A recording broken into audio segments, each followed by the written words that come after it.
In your top story at the South, the South African Revenue Service has come out guns blazing against Judge Dennis Davis. Judge Davis is the head of the committee tasked with a comprehensive review of the country's tax system.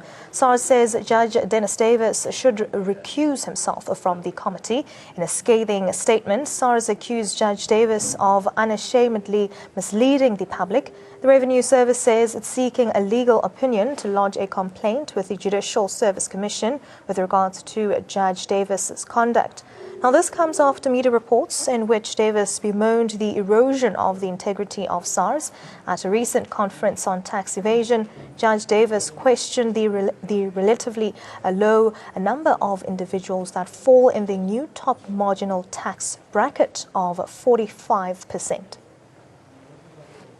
Now, Judge Dennis Davis joins us on the phone line. A very good evening to you, and thank you so much for your time.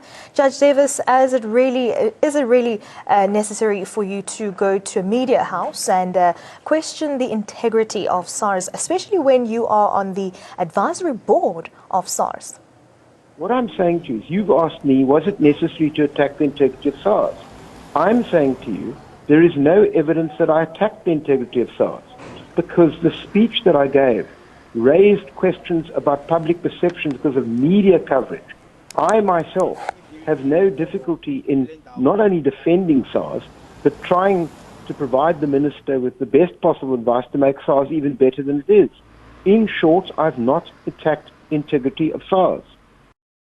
And now, SARS is calling for you to recuse yourself from a tax committee. What do you have to say about this?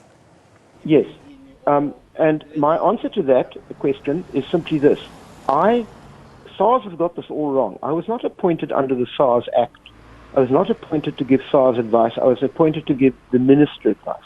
If the minister feels that I'm not doing a proper job, the minister is perfectly entitled to ask me to remove myself, and of course I would. And that is my answer. Now, SARS has clearly lost faith in you. Now, if you decided to continue working with the committee, how easy or difficult would it be for you to work with SARS, considering the strain in the relationship? Number one, let me again say, I report to the minister. We almost finished our work at the tax committee. We have 2 or 3 more topics to deal with, which actually can be done quite easily because they're about tax policy. Not necessarily about tax. There is one about tax administration. I would very much like to continue working with SARS. I've asked since December to have another meeting with the Commissioner because there were issues that I thought we could discuss. I still would like to do that. I would have far preferred not to have this kind of conversation with you. I mean, no disrespect to you. You're doing your job. But what I mean by that is it's much easier. I don't understand why we have to have these discussions in public. And now, SARS is in the process of seeking a legal opinion on the prospect of lodging a complaint with the Judicial Service Commission with regards to your conduct. What would you say about this?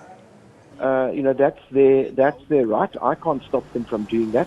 But I repeat this, that the entire letter that they have sent and the basis of their complaint against me is based on a complete misconception.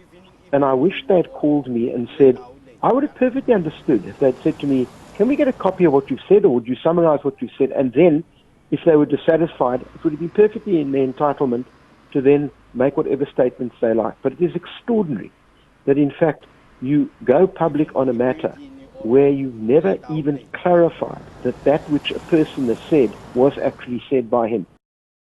SARS has denied your allegations that it had no capability to deal with non-compliance by multinational companies. What are the facts behind your allegations? Multinationals that operate in a developing country such as ours should pay their fair share of tax. This then requires, on the SARS side, very sophisticated people who, in a sense, are going to be able to match the sophistication of the multinationals. And it's not that SARS doesn't have the capacity to do so.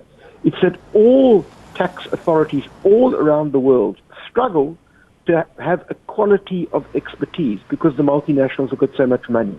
And my view is that SARS has in the past done extremely well in this, that we had recommended that they strengthen their unit to get more money in.